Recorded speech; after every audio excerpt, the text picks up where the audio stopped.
Assalamualaikum warahmatullahi wabarakatuh. Kembali lagi di channel YouTube gua Sultan Sanjaya. Terima kasih untuk yang udah nonton video ini. Kalau kalian suka, kalau kalian senang sama video ini, silahkan di like, di komen, dan di subscribe. Oke. Kali ini teman-teman, gua kedatangan tamu, seorang cewek cantik dan juga dia pinter. Oke, kita kenalin bareng-bareng Mbak Roy Hatu. Halo. Apa kabar? Alhamdulillah baik. Alhamdulillah. Dengar-dengar teman-teman, Mbak Roy ini kan lebih tua gua, manggilnya Dek Iya. lah ya. Jadi nggak tua banget dong bang, dipanggilnya Mbak. Manggilnya Roy aja ya. Iya, Roy aja. Roy ini dengar-dengar hobi nyanyi ya. Ya hobi sih hobi. Hobi. Ya.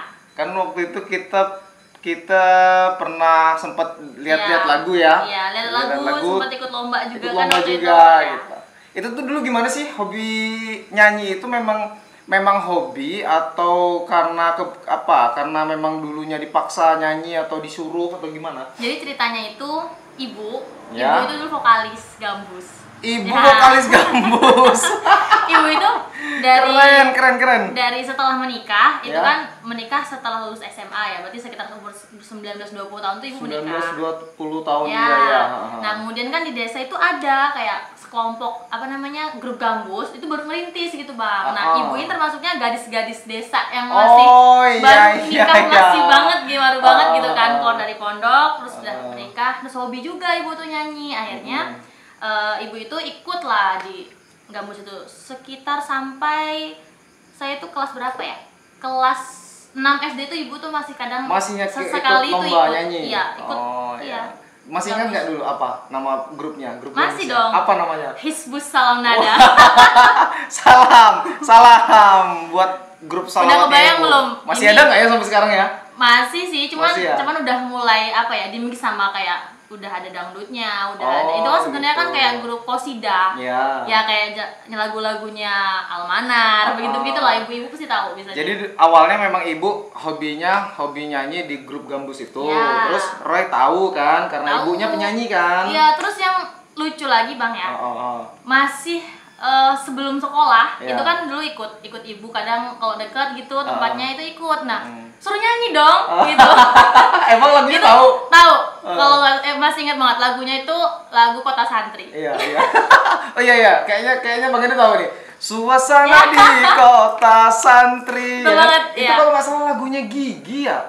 Bukan dong. Gigi yang mentenarkan. Itu pernah mentenarkan Gigi, pernah juga di cover sama Anang, sama Syahrini, itu pernah juga di cover. Iya. Nasi Gila, Daria keren. itu. Kalau yang salah. Jadi kalau Roy sendiri mulai mendalami lah ya, mulai mendalami itu dari kapan nih? Dari waktu masih di pondok apa sudah kuliah? Waktu masih di pesantren malah. Di pesantren. Ya, jadi sebenarnya dulu awal-awal disuruh ikut tampil di panggung gitu kan, males gitu, suka marah sama ibu kadang-kadang. Apa sih orang masih cuma mau ikut aja, ini suruh nyanyi gitu. Tapi akhirnya waktu dulu kan mondoknya di Jawa, di sana itu Di mana? ternyata Jauhnya di mana? di Cirebon. Di Cirebon. Ya, di Cirebon. Oh ya, Pondok Buntet. Bukan. Di Gedongan. Oh, di Gedongan. Iya. Bang itu taunya Buntet aja. Bukan Buntet, Bang. Buntet. Buntet. Iya, Ding. Buntet pesantren. Sorry, mohon maaf. Ada ketua B. Ada ketua B. Nah, jadi tuh lagu-lagunya tuh lagu-lagu Arabian, lagu-lagu gambus kayak gitu kan. Itu kan merupakan hal yang baru sih buat Roy gitu kan. Karena dulunya seringnya nyanyi qosidah, terus paling denger 1-2 lagu dangdut gitu kan. Bapak juga tuh hobi. Kalau bapak idolanya Rhoma Irama, biasa lagu-lagu dangdut kayak Tapi gitu. bapak penyanyi juga atau main musik atau apa? Enggak, kalau bapak yang vokal aja. Vokal juga. Wih, Vokal gila keren sebatas keluarga bisa. vokal. Itu kan Roy berapa saudara nih? Kalau sekarang 3. 3. Iya.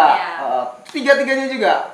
Enggak sih, kalau yang lahir belum kelihatan. Tapi kalau yang nomor 2 ini ada ada Benih-benih. bibit-bibit tapi dia lebih ke arah ke pop sih sebenarnya. Oh gitu, jadi Nggak terlalu suka dia kalau yang qosidah jadi itu nggak suka. Iya, akhirnya ada yang ngimbangin ya. Iya. Ada yang qosidah, ada yang pop, ada yang dangdut. Iya, keren. Dulu Bang Edo juga gitu sih. Kalau ceritanya Ayu Bang Edo, ternyata Ayu Bang Edo yang pas. Apa sih kalau nyebutnya dia kakak ragil sih, kakak bungsu. Oh, kakak bungsu ya. Pas di atas Bang Edo. Ya, pas di atas Bang Edo itu bedanya 15 tahun. Dan beliau itu pernah ikut lomba di tingkat kecamatan juara 1. Wow, itu vokal. Itu vokal. Keren. Nah, tapi itu kan cerita keluarga. Iya. Cuman kan kalau Bang Edo sinkron kan sama yang sekarang kayaknya nggak banget deh. Kok bisa gitu? Iya, soalnya kalau nyanyi kayaknya nggak kelihatan kayak suara juara. Oh, gitu. Berarti emang suaranya suara-suara panggung gitu ya? Iya, mungkin ya. Soalnya kalau misalnya Bang Edo merhatiin Mbak Bang Edo itu nyanyi, kayaknya masih banyak deh lettingan dia ini yang suaranya bagus. Tapi kok dia bisa juara ya? Berarti emang dulu karakternya masih yang kayak gitu. Iya, mungkin. Kalau Roy juga tuh karakter suaranya sebenarnya bukan karakter suara yang mau dilombakan, Bang. Oh gitu. Iya, jadi kan dulu kan di pondok itu ada gurunya gitu kan, guru vokal. Kita tuh mau ngadain lomba, mau ikut lomba ceritanya. Ada beberapa vokal ya, ada sekitar 5 lah. Iya. Itu tuh ya dikasih pengetahuan juga bahwa tipe-tipe suaranya ini mana yang tipe suara untuk dilombakan, mana yang tipe suara itu hanya untuk hiburan. Biasanya kan karena di sana juga kan gabung di grup gambus, jadi kalau ada orang hajatan tuh Bang, jadi kita ikut tampil gitu. Biasa anak pondok ayah keluarnya kan kayak gitu. Iya, benar. Lumayan kan? Aduh. Tipe Bang Edo juga sempet ngalamin sih waktu masih cuman kan Bang Edo kan nggak pernah mondok ya. Tapi kan tinggalnya di lingkungan pondok ya. Kalau bahasa sekarang tuh ngalong lah ya. Nah, Bang Edo tuh ikut namanya grup Kosida. Kosida namanya Deroyan. Jadi waktu itu Bang Edo yang paling akhirnya ikut masuk. Teman-teman kelas 6 SD itu sudah masuk semua, Bang Edo SMP baru masuk. Nah, di situ Bang Edo merhatiin gitu teman-teman gitu kan yang penyanyi, terus yang bisa alat musik gitu kan. Rebana itu kan? Rebana itu ya. Jadi dulu latihan itu. Sekarang bisa nggak? Masih bisa. Kalau Kosida itu masih bisa kalau Kosida. Tapi kalau Hadro itu malah belum terlalu bisa sebenarnya gitu. Itu. Nah, akhirnya dulu menghabiskan waktu semasa SMP itu di Hadro, kemudian SMA baru dikenalin sama alat-alat modern. Oh, yang kayak sekarang ya, gitu. Apa namanya, kajon gitu-gitu. Drum, itu di SMA dapetnya. Kemudian setelah kuliah baru memperdalam lagi, akhirnya bentuk band. Sampai sekarang ada sih masihan bandnya, cuman kan udah pada sibuk masing-masing. Akhirnya Bang Edo bikin channel YouTube. Oh, jadi YouTuber ya? Tapi dulu Bang, waktu Ray itu pertama kali ketemu Abang nih ya, pas tahu loh kok Bang Edo ini kok ngeband, kayak itu nggak masuk akal gitu, karena kan perawakan serem serius gitu kan ya. Ya biasa ketemunya kan di forum. Oh gitu, iya kita ketemu di forum. Ternyata ikut ngeband juga, jadi mulai agak mulai bisa nyantainya setelah tahu ikut gitu. Jadi malu. Jadi kan nggak serius banget gitu kan. Ya, tapi Bang Edo tuh kalau di forum aja sebenarnya kelihatan style muka kayak gitu tuh. Padahal Bang Edo juga nggak seneng sama muka kayak gitu. Cuman kan biasanya ya kan, namanya senior, junior apa gitu kan, biasalah. Nah, kalau sudah di luar, kita bebas. Bebas berbicara dengan siapa, nyantai banget gitu. Aduh. Ray gimana Ray? Kuliah lancar? Alhamdulillah lancar ya, biasa semester akhir. Widih, sudah mau bertemu dengan dunia yang nyata. Udah nyata sebenarnya, karena kan di sana itu termasuknya jadi buat belajar juga ya, wadah. Anak-anaknya juga anak-anak yang butuh dampingan lebih, anak-anak butuh perhatian khusus, itu kan juga lumayan nguji gitu. Nguji nggak sekedar hanya mental, tapi juga nguji kesabaran kita buat di sana itu gimana. Iya. Gila, keren. Emang bedanya apa sih Roy, kalau boleh sedikit cerita, sedikit ngasih pengalaman atau pengetahuan buat kita di sini. Roy ini kan jadi teman-teman sekarang jadi pengasuh pondok pondok inklusif. Iya, inklusif. Pondok SLB. Jadi teman-teman yang apa yang di sana isinya? Yang luar biasa lah. Luar biasa gitu ya. Dan luar biasa.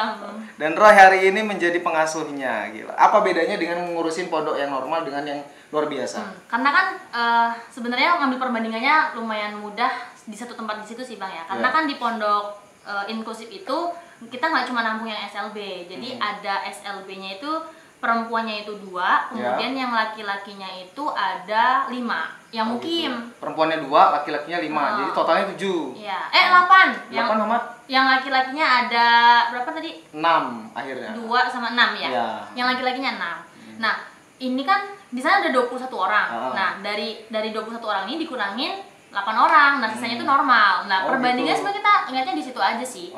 Mana anak-anak yang kemudian ya seperti layaknya anak-anak biasa, pembelajaran dan lain sebagainya. Mana anak-anak yang ya benar-benar luar biasa gitu. Ini aku cerita soal yang anak-anak yang luar biasa dulu lah ya, yang luar biasa. Karena di sana kan tipenya itu ada yang disabilitas, kemudian ada yang apa ya? Ya SLB gitu ya. Apa sih namanya? Ada yang mohon maafnya kekurangan secara fisik, kemudian ada yang kekurangan secara mental. Nah, kalau yang secara fisik sih kita di sana menerimanya masih sebatas tunarungu, kemudian tunawicara. Kalau tunarungu otomatis tunawicara. Nah, kemudian sama tunanetra. Kalau yang di selain itu sih kita belum menerima karena masih ngelihat apa namanya. Kalau yang belum itu misalnya apa? Yang tuna apa? Misalnya yang pernah yang apa? ada yang sempat ada yang nggak bisa jalan tuh loh bang. Itu kan sebenarnya kan karena fisik ya. Tapi kan kita kan takutnya nanti nggak bisa ada yang ngurus dulu karena di sana pengurusnya masih minim banget. Jadi kita masih menerimanya yang sekiranya anak-anak ini dikasih pemahaman ya bisa dengan nyaman tinggal. Artinya bisa diinteraksikan gitu ya. Jadi gampang ya. Nah kemudian yang kekurangan secara mental itu ada yang tunagrahita, kemudian ada yang sindrom. Sindrom ada yang sindrom juga? Ada yang sindrom Down. Nah, tapi uniknya dan asiknya main dan juga belajar sama mereka itu ada, Bang. Jadi itu ya, awal-awal tuh memang sih lumayan kayak, wah bisa nggak ini, sanggup nggak ya, gitu kan. Karena sudah biasa bergabung dengan ngurusin anak-anak yang mungkin bisa dibilangnya biasa seperti kita gitu. Tapi ternyata ada asiknya gitu, ada asiknya, ada nantangnya dan nggak bikin bosan. Yang pertama itu. Nah, jadi anak-anak itu yang apa namanya kekurangan secara mental itu mereka bisa fokus satu hal. Jadi ada anak berapa ya, sekitar 2 orang, 8 tadi. 8 tadi kan dikurangin yang tunanetranya 3, kemudian tunarungunya 1, tunagrahitanya ada 2, terus sama sindromnya 1. Nah gitu. Kalau yang tunagrahita itu kan berarti kan kekurangannya secara mental banget ya, secara mental. Kadang dia emosinya kurang stabil. Dan itu kalau kita nggak bisa memahami secara benar, dia bisa tingkahnya itu bisa apa ya? Bisa meluap-luap gitu. Yang megang peso yang bisa nojok apa aja itu bisa gitu. Pernah hampir kejadian dia udah ngambil peso tapi di badan dia sendiri gitu. Untungnya nggak ke orang lain ya. Tapi kan karena ya untungnya itu masih karena ada yang ganggu atau dia tahu-tahu pengen megang itu? Karena ada yang ganggu. Iya, karena ada yang ganggu. Karena mereka tuh nggak mau loh dibilang berbeda dengan yang lain tuh mereka nggak mau. Mereka sadar. Gitu. Ya. Jadi ada anak gitu, yang teman-teman ya. Bener. Jadi mereka tuh sadar gitu. Mereka tuh nggak bisa atau belum bisa, tapi tuh mereka tuh tidak mau dibedakan. Nah, tapi kan teman-teman yang nah karena di sana itu kan gabung antara yang teman-teman yang perlu pendampingan khusus sama yang teman-teman yang biasa. Jadi tuh kadang-kadang ya namanya anak masih dari SD pindah SMP kan masih emosinya masih labil banget ya bang ya. Jadi itu kadang karena digangguin emosi gitu kan, berantem. Nah yang berantem ini yang diberanteminnya yang disabilitas gitu. Jadi bingung juga mau marahin yang anak SMP yang biasa tapi ya masih kecil gitu kan, mau marahin yang besar disabilitas juga gak ngerti gitu kan. Jadi ya sering-sering kita kasih pemahaman sih secara kekeluargaan, secara bahwa yang tinggal di sana tuh semuanya sama. Di sana tuh ada yang paling kecil usianya 8 tahun. 8 tahun berarti masih SD. Ya, tapi di sana kan masuknya SLB. Jadi dia itu kan perempuan. Nah, perempuan itu kan normal semua ya. Jadi yang kurang ini cuma yang dia yang tunanetra sama yang tunarungu sama tunawicara. Nah, dia ini yang tunarungu sama tunawicara. Namanya Mutiara. Nah, panggilannya Ara. Nah, dia itu kan dia kan paling kecil. Jadi teman-teman tuh seakan-akan kita bilangin ya udah, kalau mau kemana-mana, kalau izin keluar, punya jajan, tuh jangan dilupain adiknya yang paling kecil ini loh, kata gitu kan.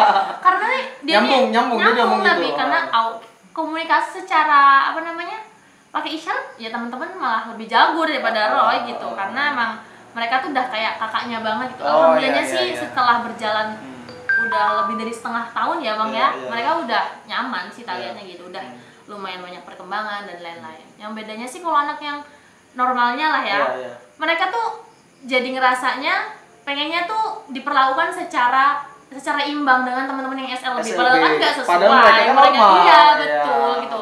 entah itu namanya di pesantren ya, entah itu piket, entah itu yang diomongin harus gimana-gimana, yang ngajinya, belajarnya gitu. Mereka selalu bilang yang itu lo belum gitu kan, yang ini belum piket. Wah, pusing juga kali. Aduh. Tapi nggak apa-apa sih, sekarang sih udah pada betah lah. Udah ya? Ya, udah berapa tahun Ray? Udah berapa tahun di sana?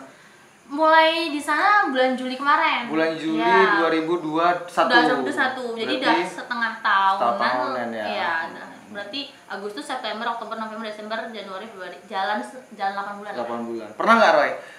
Ini Bang Edu pengen tahu ya.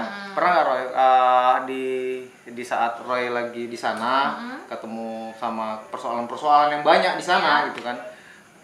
Pernah nggak Roy ngerasa, duh ya ampun, capek atau lelah, sedangkan yang diurusin banyak, tanggung jawab banyak gitu kan? Tapi memang hampir namanya ya, psikologi perempuan kan tahu sih ya. Kalau lagi PMS ya. Iya.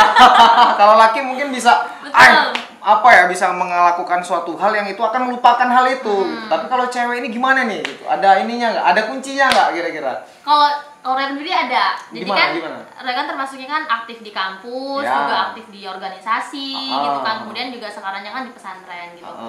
Nah, gimana caranya ketiganya ini sinkron dan seimbang, walaupun nggak bisa totalitas ya, pasti ada yang cenderung gitu. Kalau sekarangnya, karena kemarin tuh ceritanya lagi fokus banget ada perlombaan ikut kampus, jadi akhirnya kan di pondoknya kurang. Paling di pondoknya itu dari jam 10 malam sampai ketemu pagi gitu kan. Nanti dari pagi jam 8 sampai malamnya jam ini lembur di kampus kayak gitu kan. Itu kan berarti perlu penyesuaian, dan itu kan stresnya stres bener-bener karena urusan kita gitu.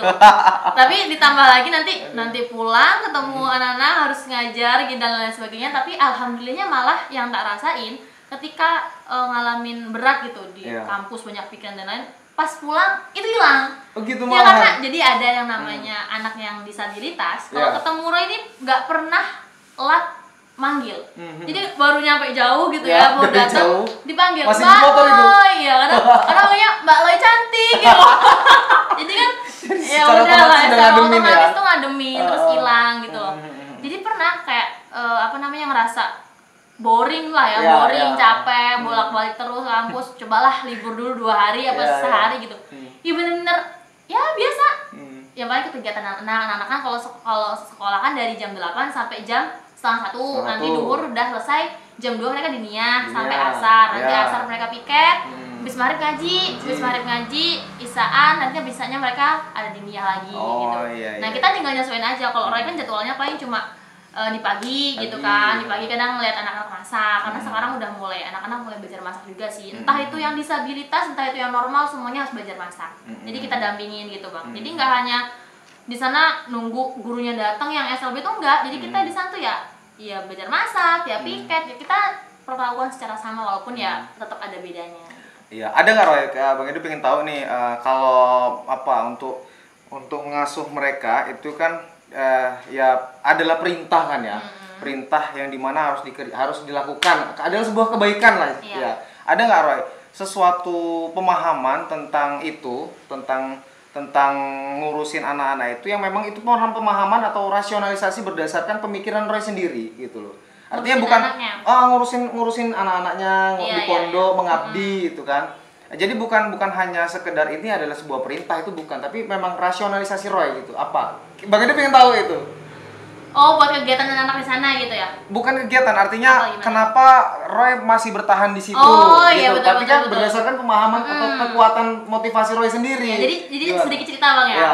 Jadi kan dulu sebelum di pondok itu kan Roy kan kontrak di 16 dekat di Umbul itu kan ya. Nah, di sana kemudian kan pas dikasih kabar kayaknya nanti Roy ini harus pindah nih ke pondok, bantu di sana gitu kan. Itu sebenarnya di kepala itu sedikit berperang lah ya, kayak aduh nanti di sana gimana, nanti ke kampusnya jauh biasa gitu lah, kampusnya jauh, nanti kemana-mana susah karena memang tempatnya lumayan jauh ya gitu. Itu awalnya emang itu saya rasakan bener gitu, tapi setelah 1 bulan masih penyesuaian lah, masih kayak ya kalau bahasa kasarnya sedang dipaksakan diri ini untuk menyukai lingkungan. Tapi kok sekarang ini yang tak rasa itu malah lebih nyaman, karena malah duluan sering nginep ya, kadang kalau udah kemalaman pulang dari kampus nginep aja lah tempat teman yang dekat gitu karena kejauhan. Sekarang malah enggak, mindset yang ada di kepala Roy itu jam berapapun kalau masih bisa pulang harus pulang. Harus pulang. Iya, jadi karena pertama pagi anak-anak harus dibangunin dan lain sebagainya dan itu tuh ada kepuasan tersendiri sih buat saya pribadi.